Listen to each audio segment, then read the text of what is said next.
സദസ്സിനു നമസ്കാരം. അത്യുന്നതങ്ങളിൽ ദൈവത്തിന് മഹത്വം, ഭൂമിയിൽ ദൈവകൃപ ലഭിച്ചവർക്ക് സമാധാനം.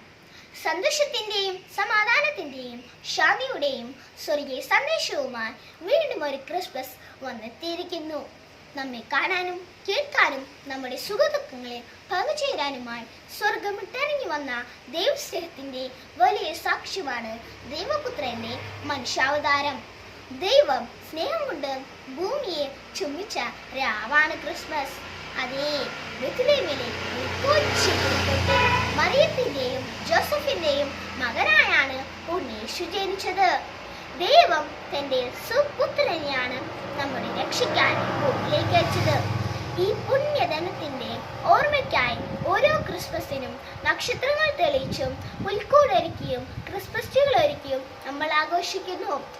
ശത്രുക്കളെ പോലും സ്നേഹിക്കാൻ നമ്മെ പഠിപ്പിച്ച ദൈവപുത്രൻ കാണിച്ചു തന്ന വഴികളിലൂടെ പരസ്പരം സ്നേഹിച്ചും സഹായിച്ചും നന്മകൾ ചെയ്തും നമുക്ക് മുന്നേറാം.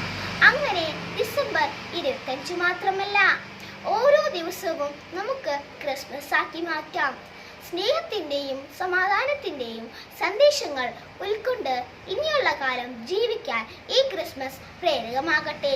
നല്ല പ്രവൃത്തികൾ ചെയ്തും നന്നായി പ്രാർത്ഥിച്ചും നമ്മുടെ ഹൃദയമാകുന്ന പുൽക്കൂട്ടിൽ ഉണ്ണീശിനെ വരവേൽക്കാം. എല്ലാവർക്കും ക്രിസ്മസിന്റെ ആശംസകൾ നേർന്നുകൊണ്ട് നിർത്തുന്നു. നന്ദി. ജയ്